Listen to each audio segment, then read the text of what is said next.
Some politicians you deal with don't know what they're talking about. Unless you've worked in that business, you won't know about that business.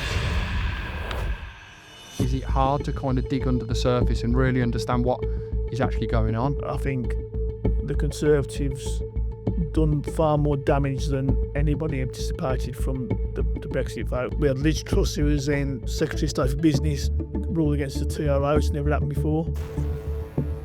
With Labour, they came in with the right mandate for growth. However, the budget was shocking and you've harmed business. You need to look at how you can help business more now. If you want us to be more competitive and be in a global market and have growth, but you've got to give us support manufacturing. The energy costs are the highest in the G7, 50% higher in America. So let's start there as a starting point. That one thing, sort that out. Minimum wage, in my opinion, should never have been put in the first place because it does no good. Salaries have just gone out of control. The Metal Guys Talk Business podcast is brought to you by Compton Group, a specialist recruitment agency working in the metal, manufacturing and engineering sectors. Hey guys, Pete and Mike. The Metal Guys. We're joined today by Stephen Morley. Is it Steve Morley or Stephen? Stephen. Officially, and Steve is today. Yeah. So Steve Morley. Now, I was looking at your LinkedIn.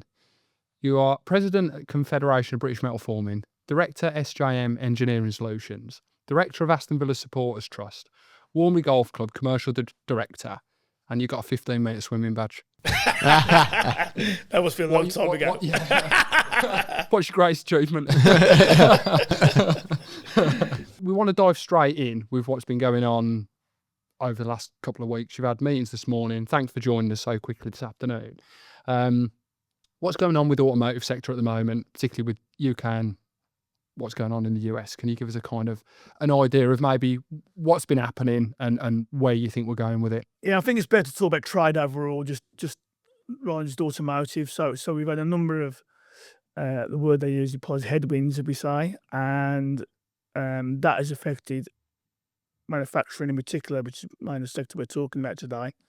And I think that in particular, President Trump coming in and throwing the kitchen sink at tariffs, causing some disturbance, not only globally, but also in the USA. And our government, who I've criticised them in the past, I thought they played it well. I thought they kept the gunpowder dry, didn't dive in, didn't take any retaliatory tariffs, said the right things and bided their time. And as a consequence, they're the first to get a deal on the tariffs.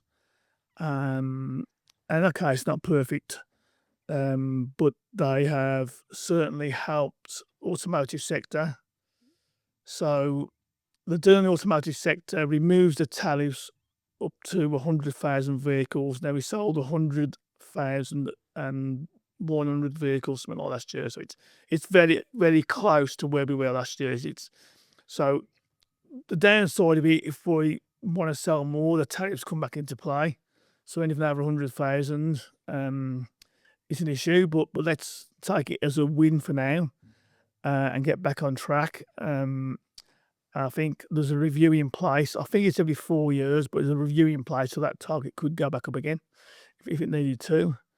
I think if you analysed, I think it's JLR's biggest single market. The EU's our biggest market, but I think JLR's single market would have been America. So the impact on JLR in particular, but also brands like Aston Martin, Rolls-Royce, would have been damaging, to put it mildly. And I think and then obviously, I used to say in business, if JLR sneezes, everyone else gets the flu. And I think it would have been probably worse than the flu if a case like this, because I think the repercussions through an already strained supplier base would have been quite frightening, really. I mean, I don't want to be downbeat, but if you imagine volumes are low anyway because of the transition to EV isn't going as smooth as it should do, it will already low volume anyway. So you go lower than low, you're kind of looking at heads, and that's never a good place to be. How long did from when it got implemented, the initial where it affected everyone in automotive, for an example. How long was that time period, and what effect has that had on the industry to kind of recover now we've got a deal, bar 100 cars are better? That's quite a complex question. It doesn't sound like a complex question. That's quite a complex question. So some of the tariffs were in place since Trump's first round, Yeah, when he was first in office. 2018. Yeah. So still safeguarding tariffs on, I think it's 232 against, or 322 against still aluminium in place from then. Automotive, actually, we had a 2.5% tariff into the USA, but we actually put a 10% tariff on US cars. So there was a bit of disparity there. I think that was just lazy government policy by the UK and not changing that to make it the same. So Trump had a bit of a case for it. Why would we not? Why our tariffs more in the UK than going to the US? In terms of your question, the deal they've done now on steel and aluminium, them tariffs are removed straight away, which is great. However, the deal isn't finalised because we need to understand what quotas. So quotas is as what it says, is basically the amount of steel and aluminium you can supply into America before you pay any tariffs. So until them quotas are set, we don't know what the full impact is. So if they're too low, we could never pay tariffs still once their quotas are exhausted. Now, the good thing about supplying America is that we don't supply a lot to America in terms of percentage of their full imports. So I think steel is less than 7%. I think aluminium is less than 1%. So we're hardly on the radar. But for aluminium suppliers and steel suppliers into America, it's a big amount of money. It's a massive market for them. So although it's small for America, it's big for us. So it's important we get the quotas in place and get things moving. And I think the same for the automotive sector. Although the deal's been agreed, I don't think the start date's been agreed. And we're still waiting for that finalisation of when that comes into play. And when we talk about steel and aluminium, was it 7% and say 1%? I think it's 7%. I mean, are we just talking from a raw materials point of view? That steel we make in the UK. I'm not talking now about components. Yeah. So the complexity about what Trump just did was before on the original tariffs it was just raw steel, raw aluminium. On these tariffs introduced, it was actually components made of steel and aluminium. So not only raw steel and aluminium, it was actually components. So if you sold a laser cut blank or something like that, or even a chair that had steel in, a product that had steel in, you'd be paying tariffs on them products. So it was far reaching than it was now. So I think we've done a good job, and I think it's churlish. I'm supposed to be. I try and be apolitical in my job, so I don't.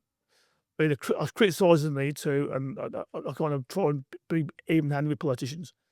For the Conservatives who've done nothing over 14 years on any deals, and going back to Theresa May, they're told to get deals in America, for them to come and criticise it is a bit cheap. It's easy to say that we're paying more tariffs than we did before. Yeah, we did because that's because of Trump. It ain't the UK's fault we're paying more tariffs. It's actually down to Trump putting all tariffs and everything. So the deal we've got is certainly good for our sector. Does need to be more work done, yes, but I think the DB team in particular done a good job. That's Department of Business and Trade. And I know for a fact they were ringing some of my members at 10:30 at night, trying to get this deal over the line, working out in America, and they did a good job. So now then, if we've got a product with steel in or aluminium, they can go as long as it's been processed. Yeah, and they've just got to understand the quotas and how it's going to see. The problem is especially with this, the American deal, they wanted to announce it on VE Day, and I think the announcement got rushed, and there's always gaps. When we start talking about the EU deal, there's lots of gaps involved in all these policies. So they announce them, and then the work starts. So it's not like do you think there'll be match. anything to do with like values and stuff? Obviously, rather than just say raw material going in big chunks, it's a lot of value. Like a chair, for instance, that's got a bit of steel in. That chair might only cost like 200 quid. It's normally, well, it's not. The rules are different, apply differently, but it's normally in tonnage. But ironically, America do value stuff by pound as well. Right. So or dollar in their case, obviously. So it depends how they value it, right, and what value they put on it. Look at our trade surplus. I said consistently, I thought we could get a deal because our trade surplus was zero. it was the trade between America and USA was almost. But if you took service industry, it was a bit more than manufactured goods. But it also depends how you look at it. We measure it differently from the US.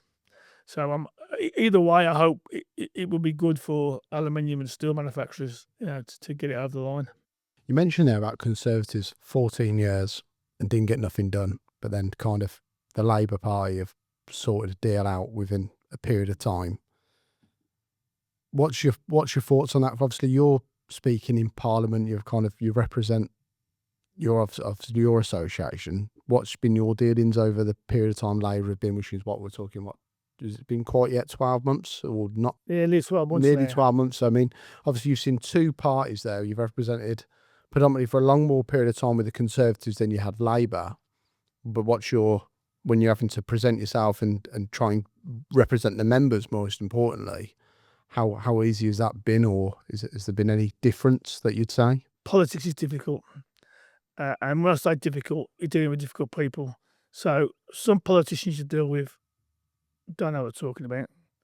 I don't mean that as a disparaging. Like you imagine you put yourself up to be an MP or whatever, and then you get a role, and unless you've worked in that business, you won't know anything about that business. And there's very few and far between in any side of the house know about steel or manufacturing. And with the Conservatives, I think in fairness they were probably in a difficult patch after Brexit, so they kind of messed that up. And what we tend to do is end up fighting little battles, small battles for our members rather than look at the bigger picture. So the biggest one we had after Brexit was what we call steel safeguarding, where we copied the EU tariffs, EU safeguarding was copied out to the UK. That infected some of our members of hundreds of thousands of pounds, and we had to try and fight that to get it changed, which we did eventually. It took nearly 2 years. And that was frustrating. And we had Liz Truss, who was then at Secretary of State for Business, ruled against the TRO, which never happened before. And then you learn that lobbying from, say, someone like UK Steel, which is the trade association of steel manufacturers, is really strong and really ingrained into government because it's seen as a core product and it's a big vote winner. They employ 35,000 people. The metal sector in this country, and this is independent information, is over 300,000 people. So we're 10 times bigger. And yet they have 100 times more power than we do. So when you go into a fight, you're almost like David with Goliath every time you go in there. So it's all stacked against you. And I think we found it really difficult with the Conservatives, and not because of the people, more because of it was stacked against us. With Labour, they came in with the right mandate for growth. Doing industrial strategy was positive. However, the budget was shocking. I told our local MPs I spoke to, I told it was shocking. I was quite critical in the press about it. You can't come in an election for growth and then hamper manufacturing with NIC cost and the change to the threshold, no sport business rate. It's a big anti-business, anti-manufacturing budget. I don't care which way you dress it up. You can't say one thing and do another. And they can blame 14 years of blah blah. I don't like the blame game. And Labour did it. I don't like it. And the Conservatives do it with the deals. The Conservatives went for Theresa May in America and never got a deal. And Theresa May, Boris Johnson, which they all tried it, never got a deal done. The Conservatives have done one. It's not perfect, but it's a step in the right direction. And Labour now have got this deal done against the backdrop of a far worse situation. So that's positive, but loads more work to do. I find, coming back to really the root of your question, is it different now? I have found some good MP. We've got an MP in West Bromwich, Sarah Coombs, Labour MP, bright as a button, wants to know about manufacturing, didn't know about manufacturing, wants to learn. She's learning. She's learning about complex issues like tariffs, steel safeguarding, CBAM, and she wants to learn and understand. She's been to a lot of our members in West Bromwich. and that's positive. So it's good that you've got people who are engaged and listening. I think Labor want to help business and want to support business, but there's that many factors. There's that many factors the people wouldn't understand. The lobbying because behind the scenes, the influence of civil servants, some good, some bad. Like any work of life, there's good and bad. So you have to keep working away at it. It's a really, it seems very simplistic, but it's quite complex. Do you suffer from any of these problems?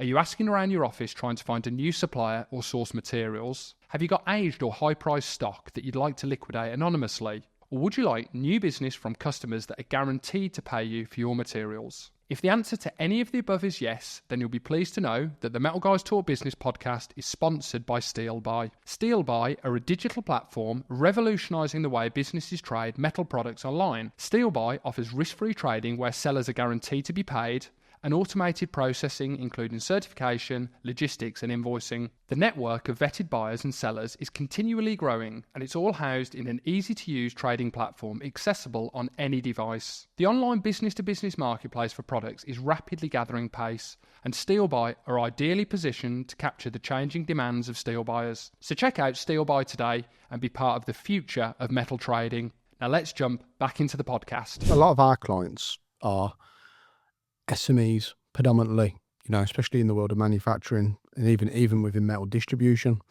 I think for their frustration whenever they talk is if a certain company, a blue chip company, employs not even that much more than them really when you're looking at some of them, but they just feel not heard. And obviously when you've got associations that are predominantly full of SMEs in a way, do you find it more challenging to kind of represent them for some of the issues they've got than it is when, It's a good question. So we've got, say, 200 members. Yep. 84% of SMEs. Now we've got, look at JLR, we've got Certec, Just some big players in our membership. But 84% of SMEs, and we just recently had a number of corporate members like NatWest, Armstrong & Bell, Kaiser, and so we got some big companies in there. But our focus is on SMEs. Our focus is on giving them a voice. Organisations in the B5 say they represent SMEs, but they don't. But they're also full of big corporate brands. Yeah. And although they say they're going to do this, that, and the other, it doesn't always come to fruition. Yeah. And that's frustrating. And the battle we have, and they say we're going to do this, do that, but it doesn't almost come out that way. And I've been criticised for saying that, but it is what it is. I call things as they are.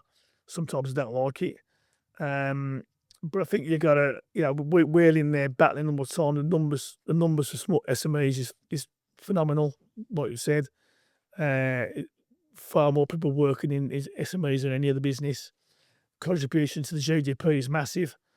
So I think they are an important part of the business. I remember meeting Rachel Reeves February last year before she got elected, and she said to me, "We recognise SMEs, how important they are, and we're going to support them." And I thought, that's good. And she did the budget, and I thought, that's not really good. You got exactly against what there would be another word I'd use, but but I just thought, how can you say one thing and do the other? And that's what was frustrating as hell. And I kind of take people as they are, and I think if they're genuine, I say, and I thought, what she said was good, and then she goes and do that the budget. And again, that's all seen for the Treasury may be behind them as well in terms of filling the sort of fiscal holes they said they had. But SMEs are the lifeblood of our industry, and we've got to support them. I don't think people understand the knock-on effects of it. I think that's where it is. I think like when we watched the budget, didn't we? We're like literally within the office, which is I think probably the first time as a business we'd had sat down and watched it. And you watch it and you're just like completely confused. I think of what their class is, what a working person is, and you've got people across labels there. 100%. And it's what we're seeing in the world of recruitment. The knock-on effect that has been where people have had to cut the fat, and sometimes these are positions that are key, but we're almost in like short term now of going, can we afford to get through? It's almost like people are talking about survive 2025, and we're hearing that more and more you know, and there's companies in certain sectors, your aerospace, your fasteners, certain other particular parts of industry sector that are booming. But when you're speaking to people daily, like we are, with key people who are running SME businesses, they're just, a lot of them are deflated. You know, there's a lot of people who have been running businesses who have thought about the point of trying to sell, and it's a real kick when people have worked, took the point of where they've invested continuously, and now it's like a real kick in the balls, basically, because it's like going, well, we just feel like they've been shafted, and I think that creates where people are not thinking of growth. They're thinking about, well, actually, I need to put myself as a business owner in a position where I need to start thinking about themselves. And these are people who are normally thinking about employing people, supporting local areas, bringing things in. And that, for me, in the world of recruitment, that's gone this year. You know, we're 5 months, you know, nearly 6 months into this year. And the entrepreneurial people that we speak to in manufacturing, metals, just sound beat up at the moment. Yeah, I think that's very true, actually. I sometimes I get accused of being pessimistic for just saying what's true, you know, and it's very difficult to get the balance right sometimes, especially when it's all bad news coming out. But I think since, we were talking about this morning, actually, since COVID, we had a number of headstorms with Brexit, COVID. The Ukraine war was a big one, especially with what it did to energy costs. So you've got all these headwinds, and I use the word, and I'm not the only one who uses it, but being resilient, and I think SMEs are very resilient. Yeah. But then you get another I don't want to lie the point too much, no pun intended, but you come in with government for growth, and then you can do that budget, and not only does it affect the bottom line, it's all going to come off profit. You've got the inheritance tax, which is family businesses, which is kind of where you're leading to your question.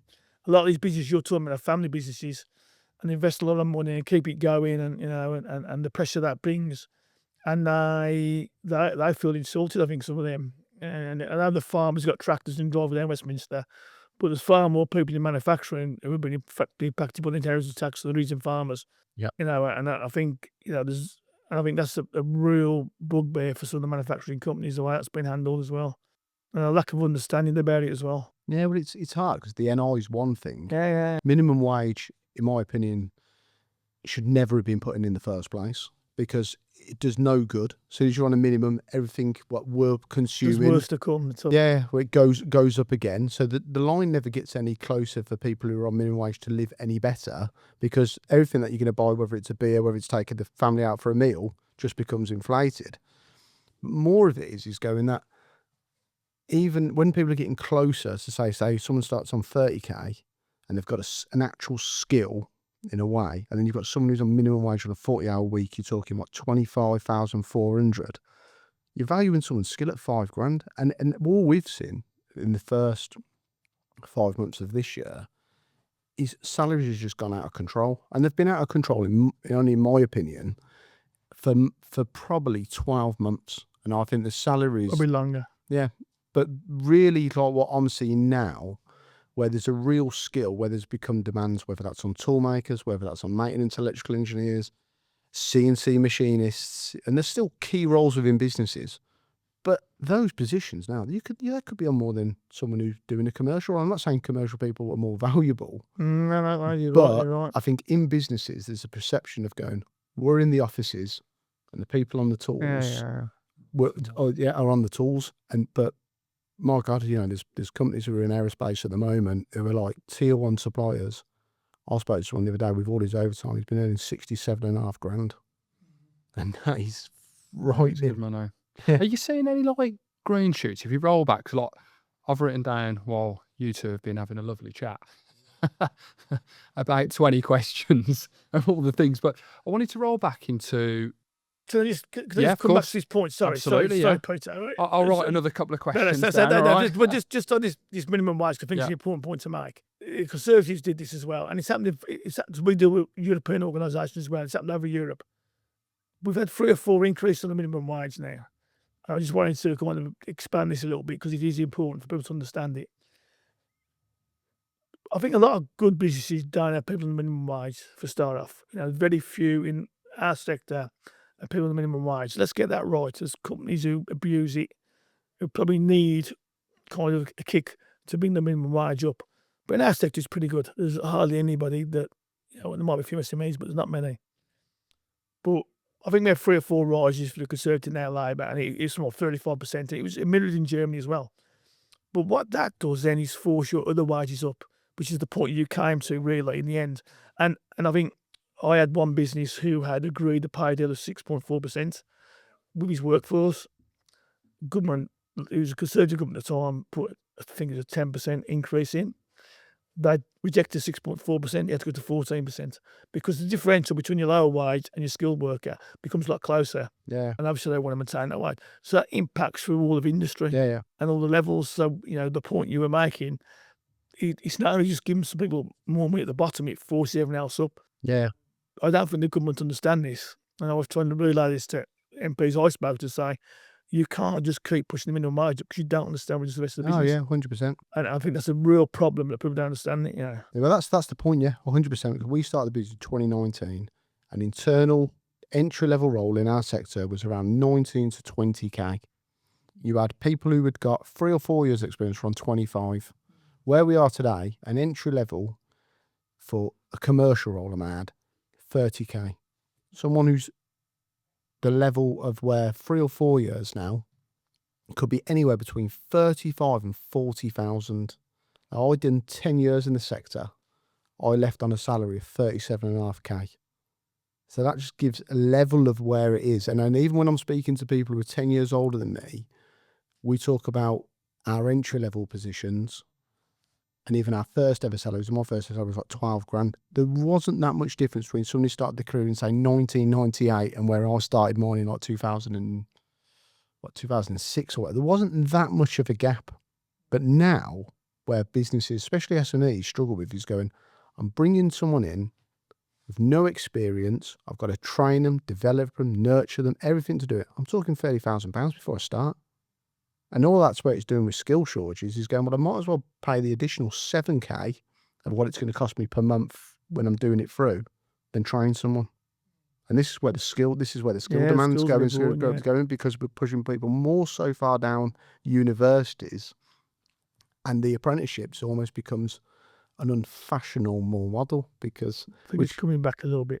Yeah, I agree. It's definitely changing now. I agree, but it's almost it's changing now, but it's such a backlog, isn't there? Yeah. And I think there's definitely associations like yourselves where you're pushing Apprentice of the Year, and these companies are bringing it on now where they're identifying there's a shortage of it. But at certain points, when you lose a key member because what's perceived as a stupid offer, if you like, I can't believe that person's going for that type of money, and then you're trying to replace at that level, to then go from replacing that level to then start an apprenticeship, it's such a massive gap. It's huge, and that's where companies struggle. Schools are a big thing. It's absolutely huge. Yeah, and the apprenticeship levy hasn't helped. That doesn't help at all, and that's why there's a big push to get it changed.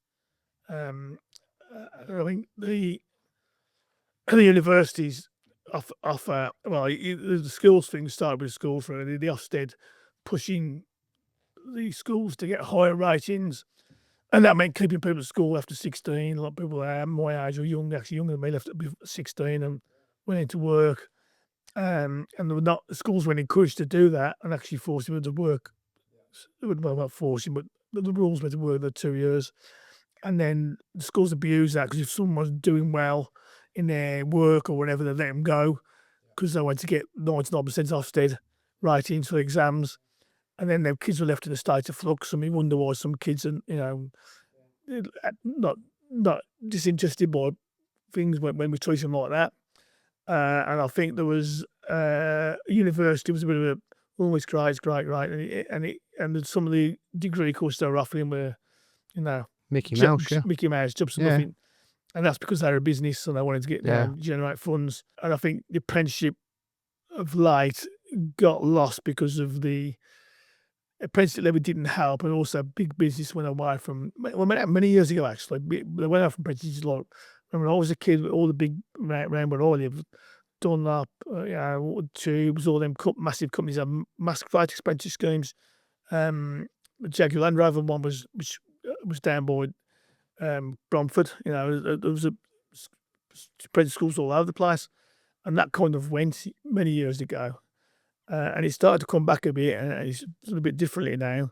But then it lost its way again. And I think, the value of doing an apprenticeship is you can get a good career, good wage, no debt, and come out, Yeah, I agree. we I come out just the other think I side. just think it's too regimented the way I see it. When I talk about apprenticeships of like, when we've spoke to people like yourself, what their apprenticeship was it was this, but it was so vast. You experience so many different parts of the business. We'll speak to people now where they're doing an apprenticeship. It's like you're going to be an apprenticeship for a tool maker. Now you've got a 16-year-old lad or girl who's going, I'm going to do this now for the next 2 years as a tool maker. They don't know.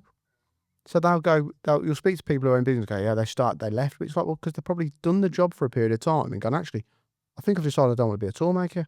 It's almost going, well, we need to do apprenticeships for, say, JLR, for Certec, for whoever, and go, we're bringing young people in who don't know if they want to do manufacturing, but they need to be exposed to the whole business.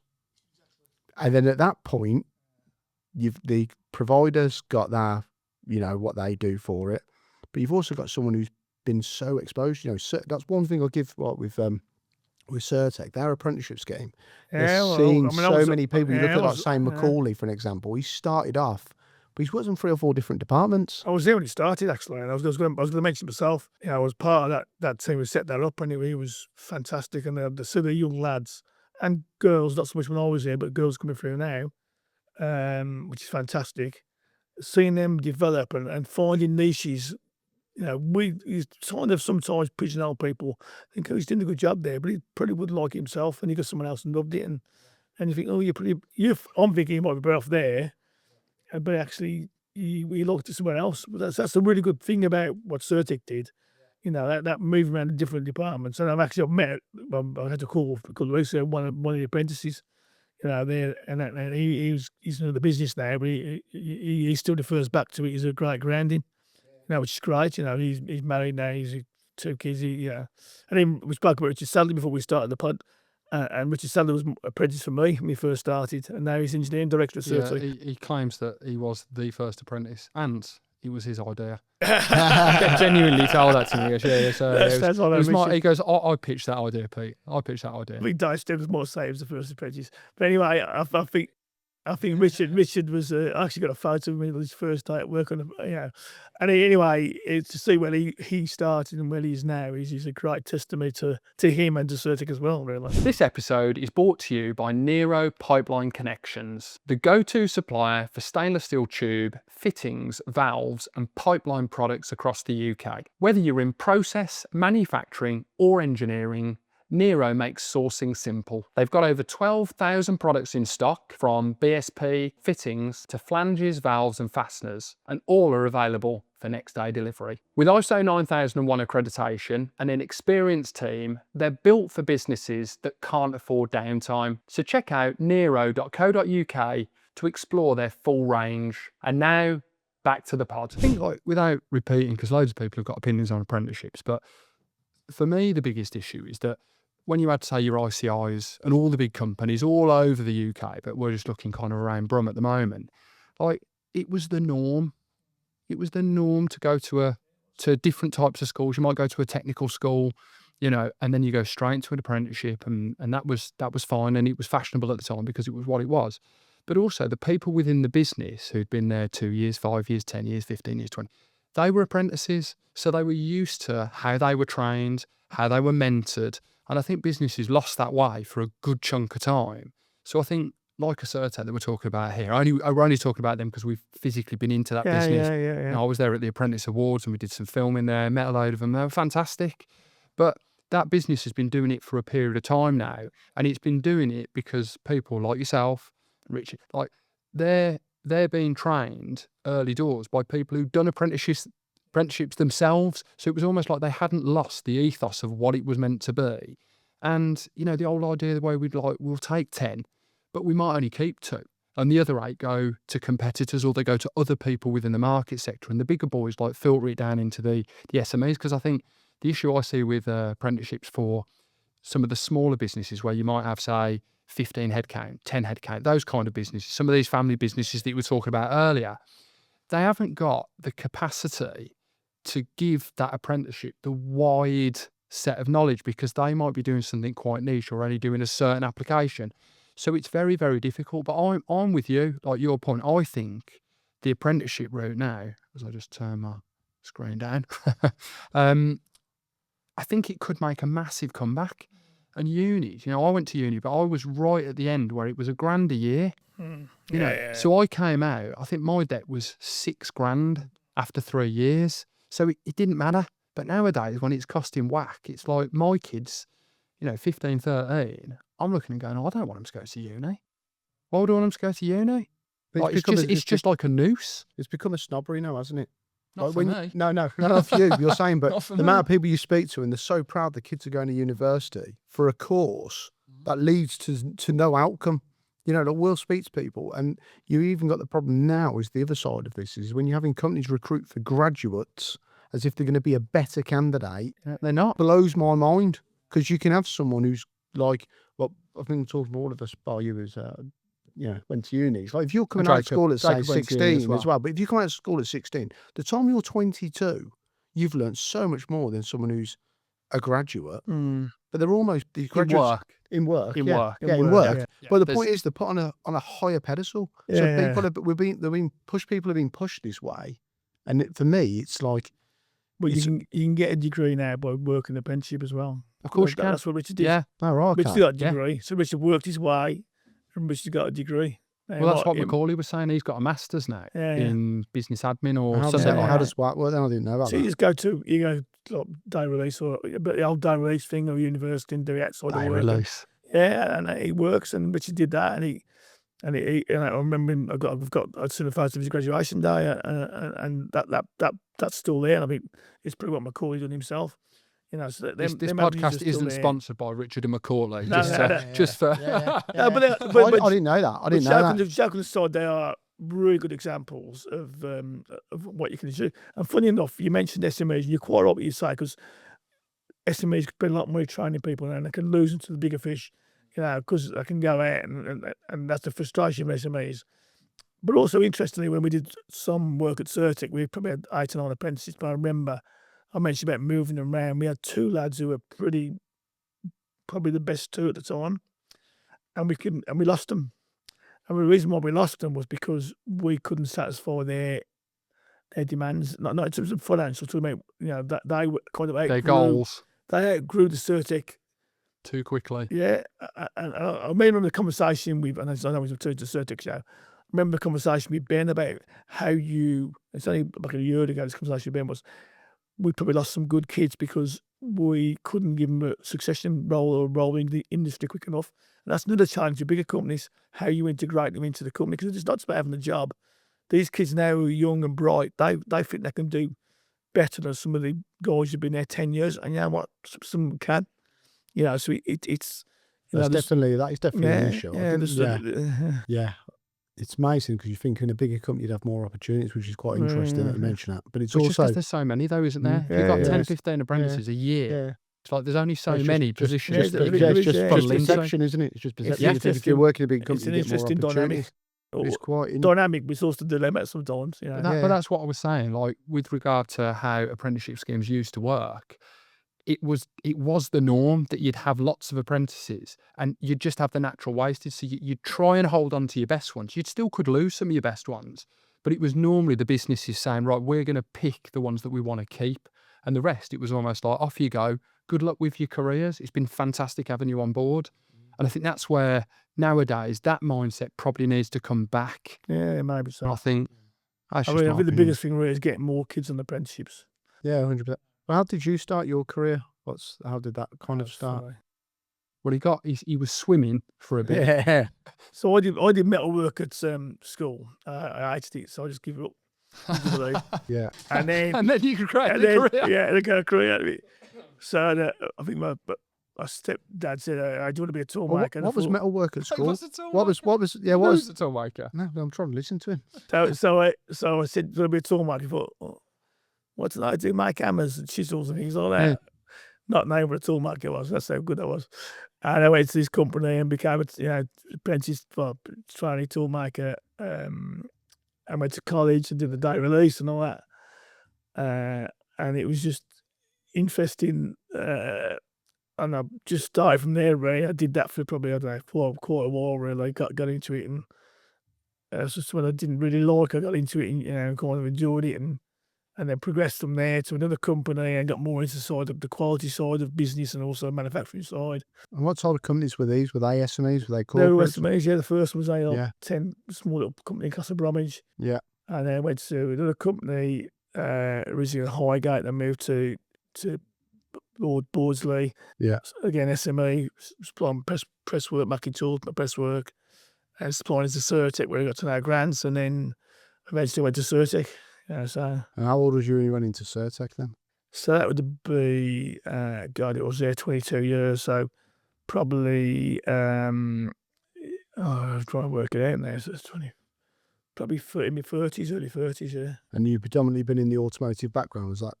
Yeah, well, most of the tools I made were linked to automotive, yeah. Yeah. Because obviously the supply chain then was, Yeah. you still had LDV and all that. So yeah, so it was a long list of companies that supplied the automotive sector in Birmingham then, or West Midlands even. Yeah, like you It's say, quite LDV rare, I mean. vans, I Rovers, they all went around the same time, didn't I they? remember making tool for DeLorean. Yeah. So DeLorean. It sat on the bench, never moved. They never got delivered to DeLorean at all. And what was your position then within Certec when you started off then? So I started as a press shop manager in a plastic set. Yeah. It's a press shop in Holborn Hill, which is the oldest part of Certec.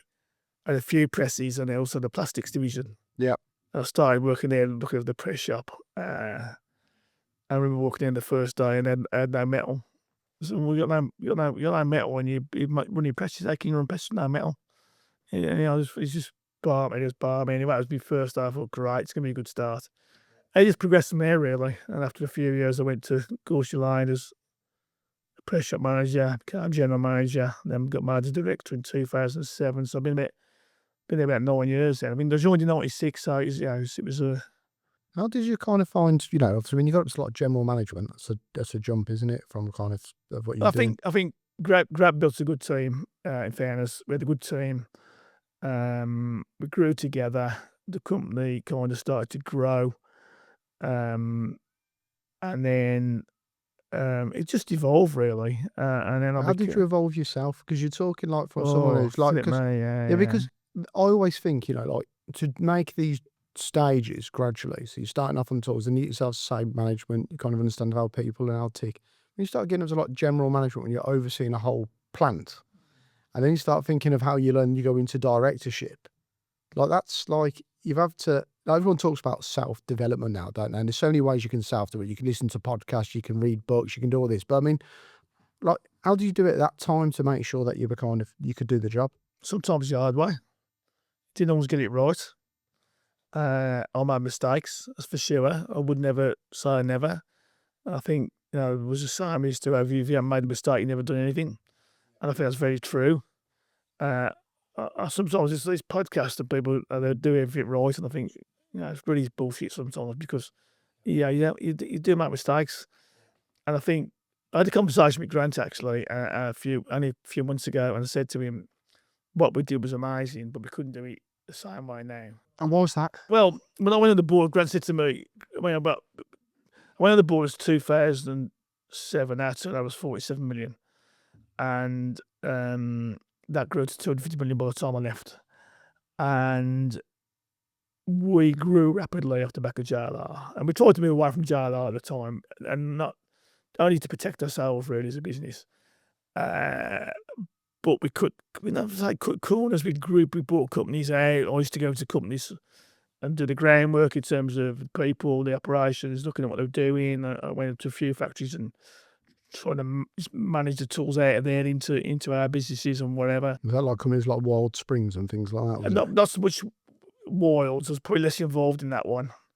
Probably ones before that. Like we had SAP Prestec, we had Concord, we bought the old metal racks down in Smethwick. I was based down there for a couple of months trying to do that. That was a basket case because that was 3 different companies on one site, which is interesting. interesting dynamics. What was you looking for when you're trying to acquire businesses for that growth? You know, like what I mean, because obviously there's people now, isn't there? Probably an age what we talked about earlier. We're talking about inheritance tax and people looking for that thing. I mean, how's that kind of done? Was that more yourselves looking at businesses, what they could offer to kind of approach them to buy, or was it people coming from brokers coming the other way to have a look at? Or I think there's a number of factors coming into it, and there's never one factor that comes into it. One's your own growth strategy and improving your footprint with either whether it be your main customer or other customers you can grow into. So that was one side of it, and if the company's got a good return, so the EBIT's good, you can see that it's not a basket case, you can go for it. Yeah. So there are factors from your own side. There might be factors where companies want to get out and they just approach you. And maybe they've got key pieces of the kit or diversification that you might be interested in.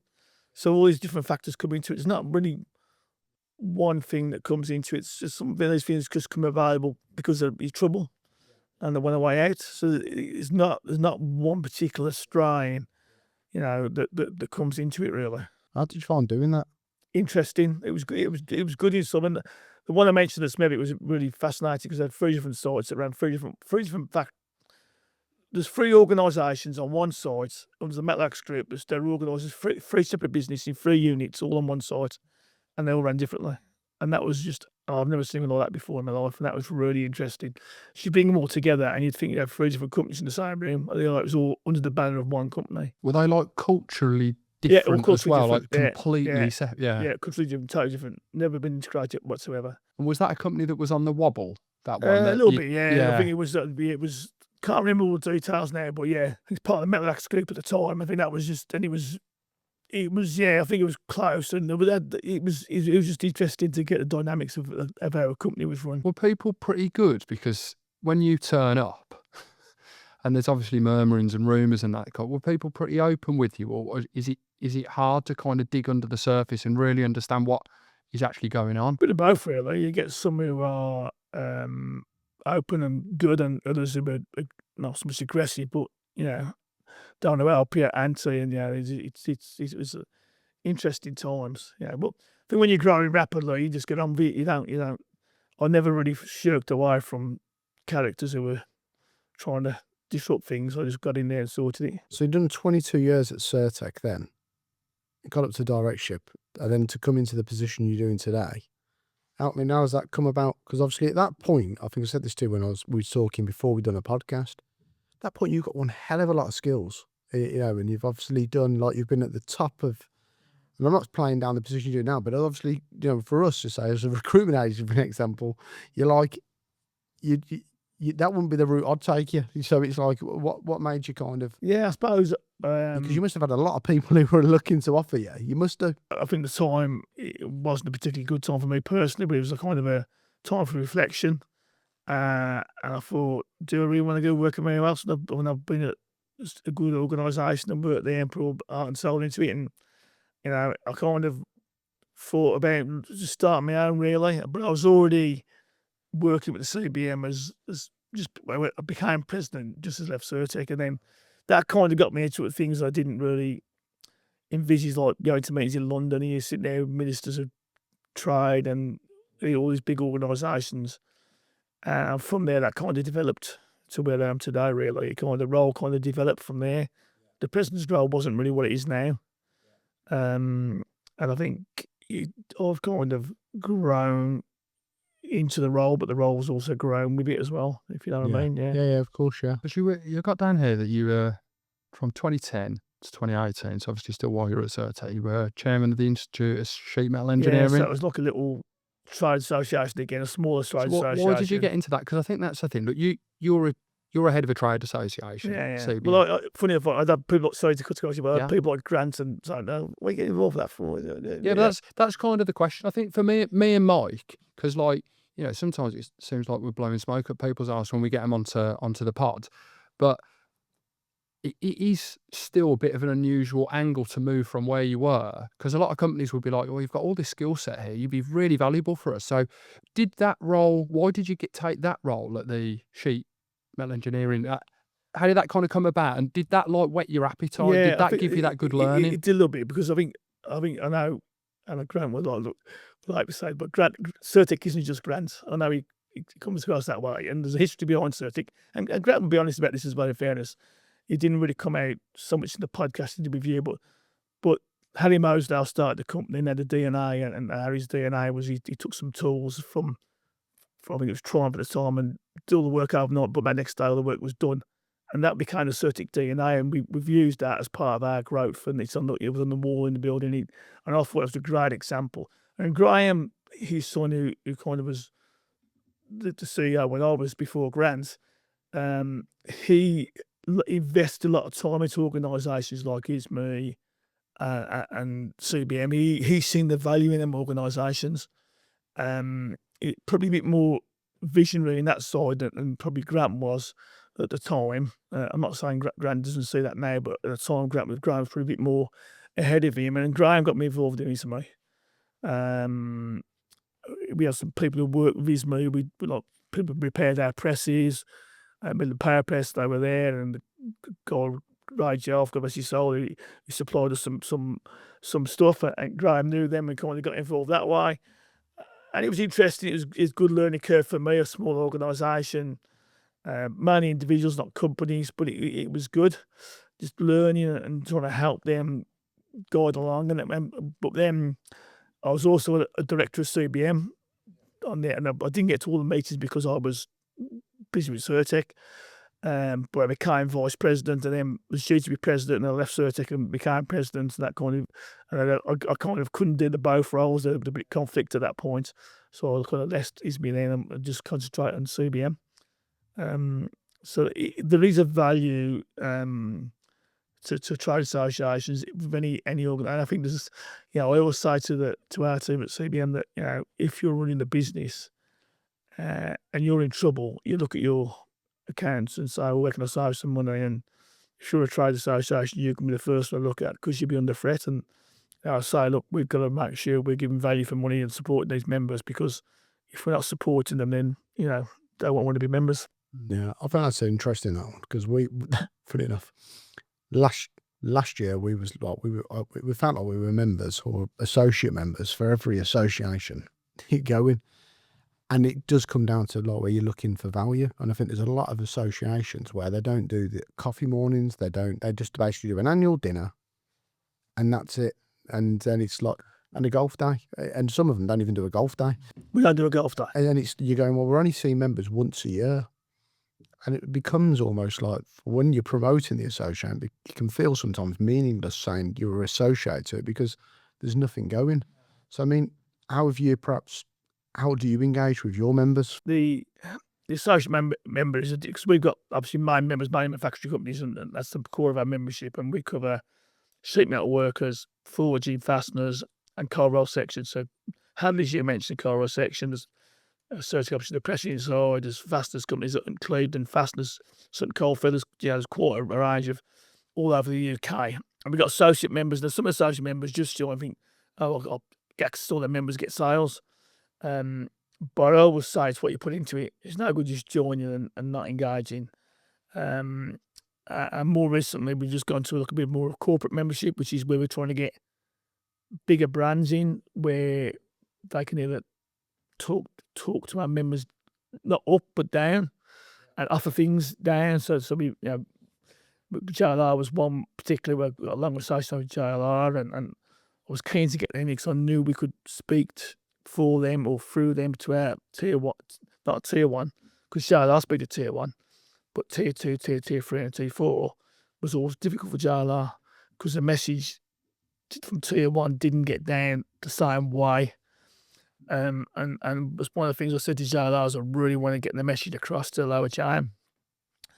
And then we've just got NatWest Bank as part of one of our corporate members. And I never thought in a million years I'd have a bank. I'd even speak to a bank about, but because of the way I've seen dealing with businesses at the level I do, and see the way some finance institutions treat them, and some of the problems I've had with finance, that they need help. Companies need help. People need to understand what's happening in finance, and and some companies need help. I mean, there's one company mentioned, the polishing company mentioned earlier, who needed some help, and I got them some help through that route, and they're not even a member of CBM, but helped them get some support. So I think there's a lot of organisations out there in terms of finance who don't really help business. And then we've got just an organisation called the Kaizen Institute, so do continuous improvement. And the idea of them is to help companies improve. We've got a company called Armstrong and Bell, who are a telecommunications IT company, and they can offer better value than you get from some of the big players in that market. So we're trying to give down, and the associates have got to work to get up. And we've just done a members' day today, this morning actually, that's where it was, and we had not quite a full house, but the room was full, car park was full, it was good. We had NatWest there, JLR were there, Armstrong Bell, Kaizen were there. We had HMT come up from London, Cherry Treasury, and presented on CBAM. We had DBT there, JLR presented about sustainability. We had a couple of members presenting. So we had a really constructive day, and associates were there, and so that's the kind of thing we want to do more often. I think since COVID, it's been very difficult to get people back in the room together. But that's the kind of thing we should be doing more of, And I know also I communicate a lot with members. I send things out, updates out to members. So what we're working on, they know. There might be things they may not know what's going on. Even media stuff, I find media articles and send them out because it's relevant to manufacturing or metals or whatever. And then the work we do with government, I send out updates and try and explain policies to them. We have a policy advisor who crunches all the data and comes up with a summary for me, because sometimes you haven't got time to go into the detail. So we kind of advise companies on what the trade deals, about what that actually mean. So what we spoke about earlier, I've just wrote a piece on that for our manufacturing magazine that goes out in June about all the trade deals and what they mean to people. So it's quite diverse, completely different from what I was doing. Yeah. I suppose some of the skills I had then, from business helped me, but I've had to learn, certainly, I mean, some of the things I say to politicians and civil servants don't really like, because some do actually, but I'm quite straight, I just say as it is. And they're not used to that, because there are people who go stuck up to them. Oh yes, you're lovely, yes. And so no, just say it is. Don't go around the houses. Just say it. I'll probably Brumby, and just go and say it is. And some do appreciate it. They do, in fairness, because there are a lot of people who suck up to them and say, oh yes. The Metal Guys Talk Business podcast is brought to you by Compton Group, a recruitment agency operating in the metal, manufacturing and engineering sectors. With a large, engaged network of candidates and clients, we help businesses make great hires in sales, operational, technical, quality and managerial roles, as well as assisting people in their careers by matching their unique skills and aspirations to businesses that are hiring. Having worked with more than 200 niche businesses since 2019, Compton Group have become the go-to recruitment partner for many of our industry's leading names. So talk to us about your next career move, or let us work with you on your business's next hire. Compton Group, recruitment engineered for metal and manufacturing. We've come back round to kind of where we were at the start, which we wanted to dive back into. Yeah. I've got a couple of quick questions for you. This is 20. Oh, this is the best bit now. Minute. You've got to smash these out now. If you sit with the Chancellor and you were just like, right, I've just got a minute with you, what's the thing you'd want to talk about in that minute? Talk about SMEs, talking about supporting manufacturing. I'd say, you came in on growth. That was your mandate, and you've harmed business. You need to look at how you can help business more now. The first thing they could do is look at energy costs. I think they're not going to reverse what they're doing in the budget, so let's not go back over old ground. What can you do to support some energy cost? And I don't mean take more money off us to give to UK Steel, because that's what you do. Our levies for non-domestic users support high-intensity users like in steel and ceramics. We don't want that. We want support for business manufacturing, so you've got to help us. If you want us to be more competitive and be in a global market and have growth, and you're getting the money back through taxes, but you've got to give us support manufacturing. The energy costs are the highest in the G7, 50% higher in America. So let's start there as a starting point. That one thing, sort that out. and you'll get something back from it. That was a good minute. Question 2. You've worked in manufacturing all your life. Like, what's the, again, like one thing, what's the thing that you wish, like, new managers or second, third geners that are coming into this sector, what's the thing that you'd be like, you need to know? This is the thing that you're getting wrong. This is the thing that I'm seeing historically that people keep getting wrong when they come into the sector.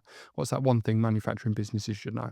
Right question, that is, because there isn't one thing, and I'm not trying to divert the question. There isn't Well, you one can give thing. me 2. Like, I won't. I mentioned earlier that when we did some things with Certec, we probably wouldn't get them away with today, and I think we kind of bulldoze through some things, and I think I think you've got to have empathy. You've got to listen to people around you, and you're not always right.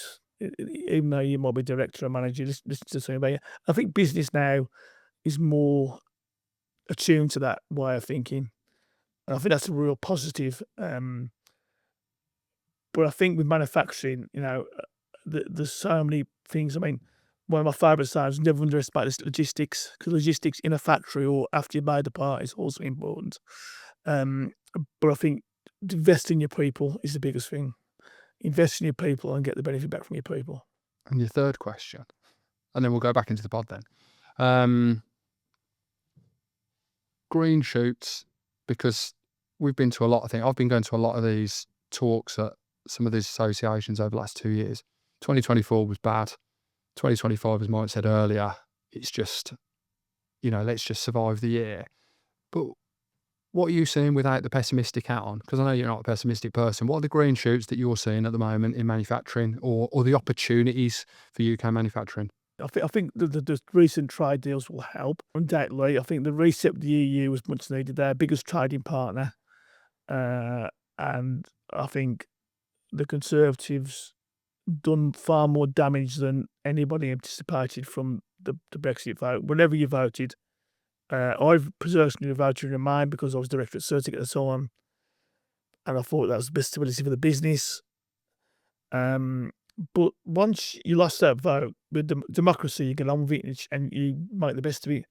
I don't think the Conservatives made the best of anything they've completed. So I think the fact we've reset with the EU, our biggest trading partner, will be a green shoot eventually.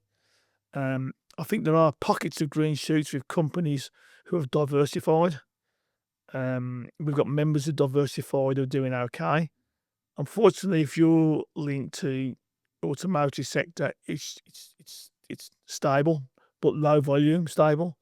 It's not growing at the moment. Because the EV market hasn't taken off as we would have hoped, and there's probably been a little bit of too many eggs in one basket, and maybe not enough strategy for originally and how we started that journey, both by the government and OEMs.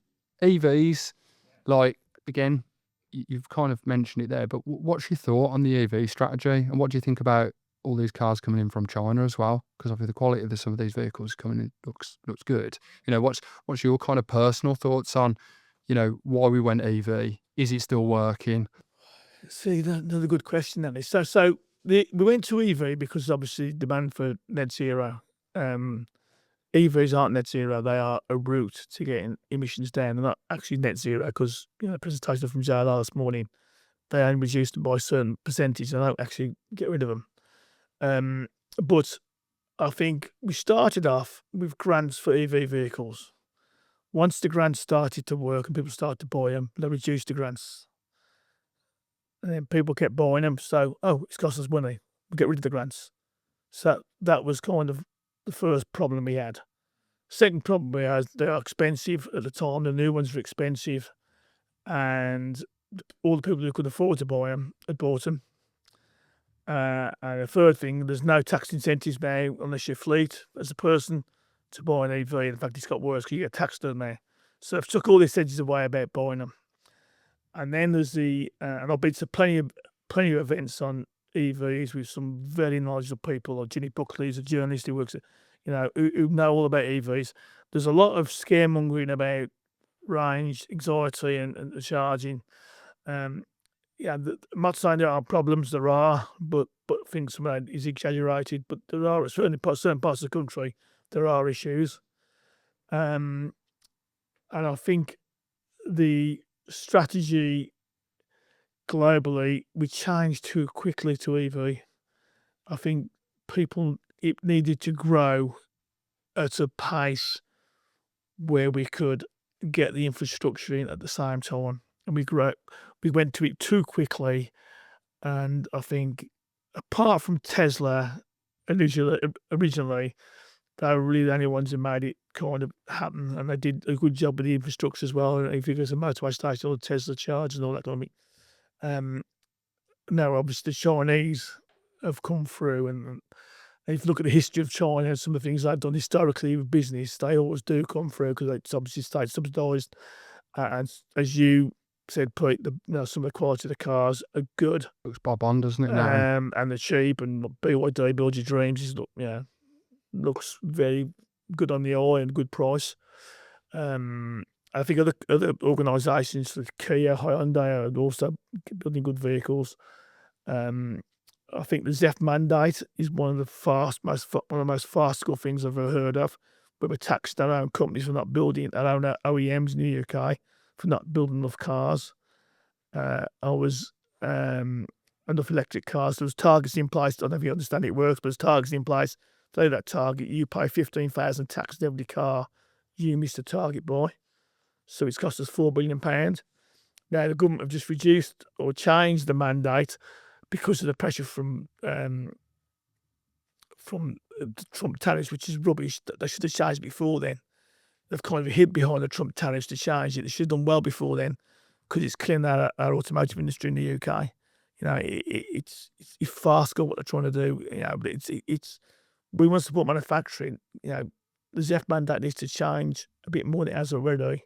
I mean, personally, I'd change it quite dramatically. There's others who are not so keen on doing that. But whatever we do, we've got to support the road to EVs more.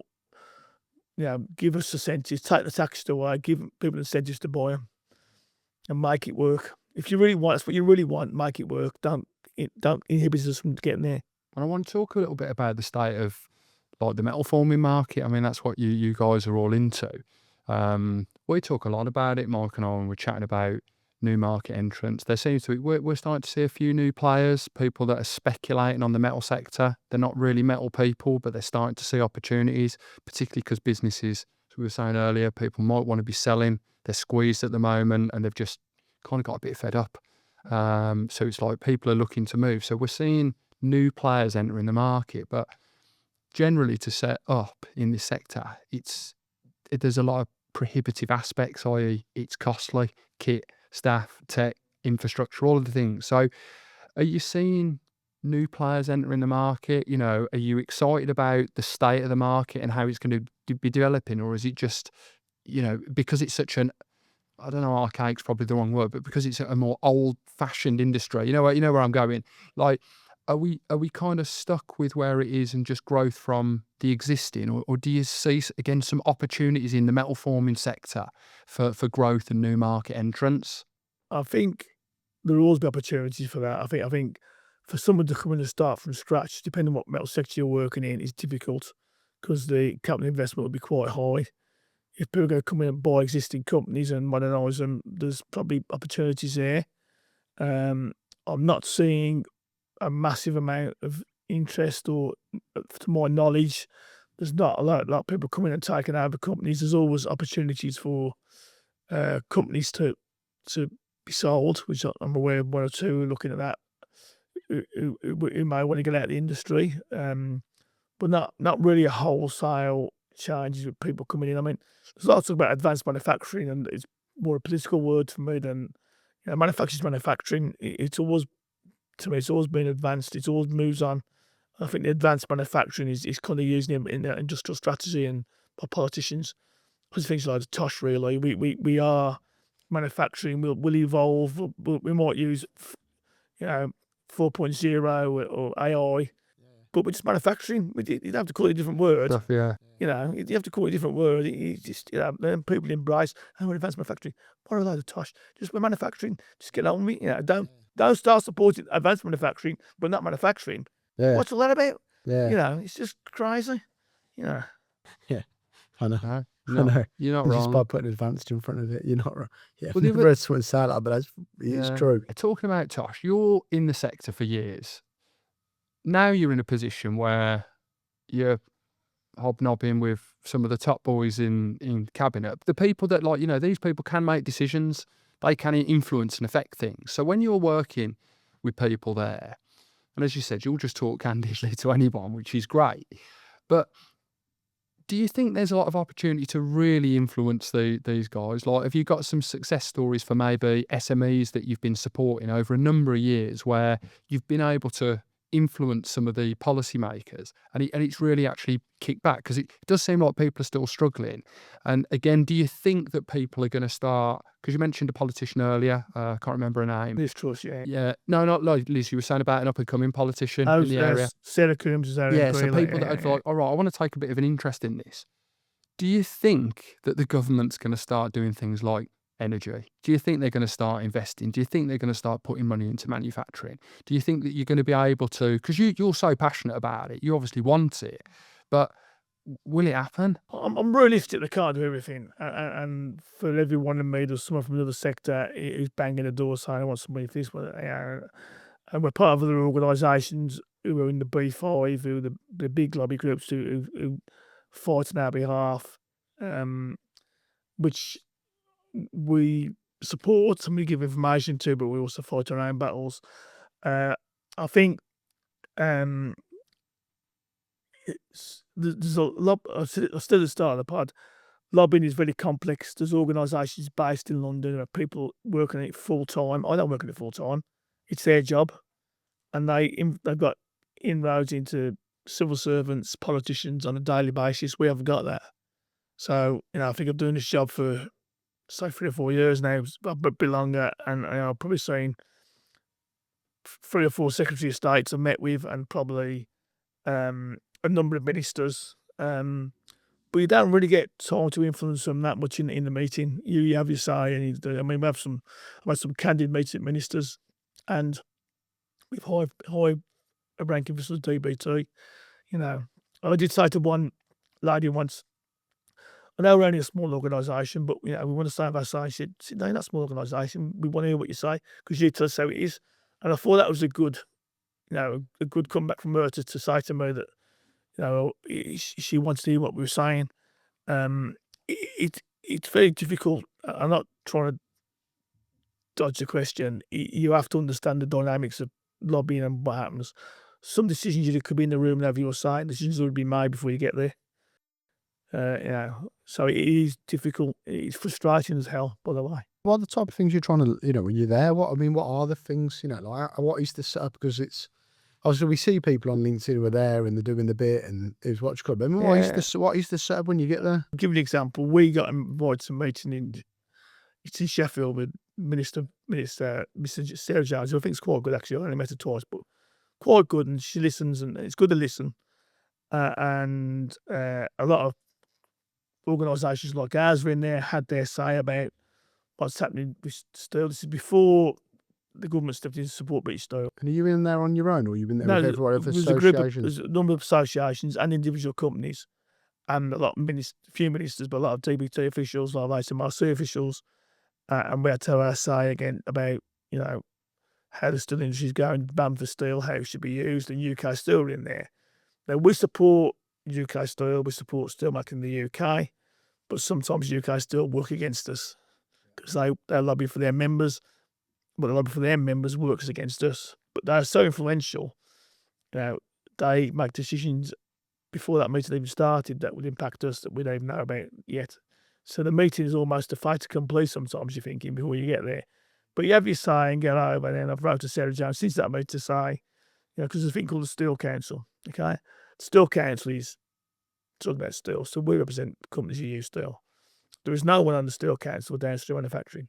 UK Steel are on there, who represent steel makers. They will influence decisions that will affect our members, but we haven't got a say in it. So if they make a decision at the UK Steel Council, come and say, we've done this support UK Steel, great, you just stuffed off my manufacturing team because, what you just decided to do will impact them, and they don't understand that. And trying to get that message across, that's where I say it's frustrated, And you've got other ministers. I met one minister who was a complete, I can't say the word, but he wasn't even bothered. He wasn't even bothered in the meeting. He was looking at his watch. He was bored 10 minutes. Now, small room in Whitehall, five of us there. Most of the travels from Midlands. And this one guy was just, the other guy was very good actually. The minister was really good. This other guy was just not interested. And that really pissed me off. It's amazing though, from let's say a UK steel point of view, of steel makers, what they're making, it's got to be used, hasn't it? And you're sat there from a manufacturer's point of view who consuming this steel. So it's amazing that sometimes what they're thinking, if it doesn't go with for your members, you're amazed there isn't more synergy. I'm not saying there isn't synergy, but you know, on those elements. So if I asked my members, would you use UK steel? They'd all say yes, but they want to buy the quantity they want to buy. They want to buy at the right competitive rates. Oh, Now, okay. Yeah, sorry. Yes, so we're talking by there's importation. a commercial argument. So then we have to we have to import now, and then the imports then are protected by safeguarding or quotas to protect the steel. Now we've got one particular case where the company are in the news today, don't even make this particular steel, but they're safeguarding against it. So, and then our members, we're paying a tariff on the steel that's not made in the UK, which is a joke. And the company... Is that an EU, like a historic EU tariff? That's so basically when we left they carried the tariffs we over. took all of them over, didn't we? Yeah. Wait, think about the consequences. And this is one that's not made in the UK, still not made in the UK. And we got the quota increased. So it's protected our members, but it's still a threat. And we're hoping to get that out of safeguarding, but it's difficult because, I mean, the case may be strong for us now because obviously the company is in court today. So I'm not going to name it, but they're there in companies today, and that they're saying they make it, they don't make it. They've made it since before COVID. So that things like that are just frustrating as hell. And then there's other bigger companies who are who say they can make stuff but don't actually make it. You know, and they can make it, but they don't want to make it or don't make it the rights to people. So we have to import stuff, and then that's held against our members. So I've got to get the balance right. You know, I don't want to see. You know, I supported the government stepping in British Steel, but I don't know, it's not brilliant because it's going to cost us taxpayers money. But I think it's important as in the UK we have a steel industry, but I don't want again the steel industry shafting our members, you know, and that is important. But it's a complex, you know. People looking at things that, you know, and people that make comments about stuff and they don't understand what they're talking about. Honestly, it's a pretty complex subject, and people make glib comments, and it's not straightforward. As you said earlier, there's some kind of things happening with regard to we can get 100,000 vehicles out. We're going to start looking at products and stuff, and there's going to be changes that are made. But you know, what are your thoughts on how that deal might stimulate things in the UK? Do you think because of us being, like you said, first to the table with the Americans, because we didn't react badly to start with, do you see that some of the ramifications of Brexit, as you were talking about, like we've left and we just have to get on with it? Yeah, it's caused us a bit of pain. Do you think that we're going to start seeing some of these benefits of becoming an independent country? Is this the kind of maybe a first step in that with this kind of policy? I'd actually say this could be the first benefit we got of Brexit. When we did the UK-US deal, that's one of the first things I said. It's probably the first benefit we've seen from Brexit. Yeah. I do think that certainly steel, and I know I spoke to an aluminium manufacturer, a member of ours, Business of Aluminium, they're very keen to get to the USA and try and sell their product to improve their market share, and I'm hoping they can do that. Again, they're waiting on the quotas, but they're keen to get going, and I think there are opportunities there for us in the US. I mean, a lot of people don't understand what happened in the US market. So the tariffs that were imposed on us more recently, not the ones from 2018, the US steel market then put their own prices up.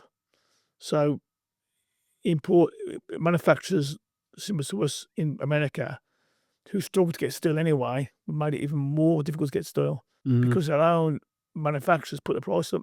Correct. So rather than kind of to still use our style, use the market the gap we left behind, they put their own prices up. Yeah, to create more of an opportunity. It's just ridiculous. So the equivalent of our organisation in America are pulling their hair out because they couldn't get parts from Mexico or Canada. The steel that was coming in, that those tariffs on, they've all round, and their own steel companies put the price up. But it is interesting because that's the way I was looking at it when I was looking at this thing today. I was like, this could be like the first thing, because we've always been like, with Brexit, if we go back to the campaigning, and it was very like heavy one side, wasn't it? The campaign, what we actually saw, like the realities were everything's going to get more expensive, which has happened. Everything's gone up. It's happened. But that I was like, this could be the start. Like we could start seeing more of these deals. So sometimes in the mess, the global mess, you can have these huge opportunities. Yes, I agree. I don't think we should get carried away with it because I think there's that many caveats involved. But I think you're right to be optimistic because I mean, it's better than no deal, and we've seen the effect of no deal from previous governments getting nothing done or a bad deal in terms of Brexit. But I think all three deals, including the Indian one, which you haven't really touched on, have positives aligned to it. I mean, India's a massive market, a huge market that we could tap into. I think some of the stuff we make quality-wise is better than what they do. Of course, there's cost and cost in India might be cheaper, but I think if we got good quality products, people will pay for them. The American market can open up for us a bit more, and the EU alignment was needed. So I think I take it as a positive. I think that's the way we've got to see it. Really, I don't think it's going to be smooth. It's not going to be wake up next day and everything's great, rosy, but in time it could be.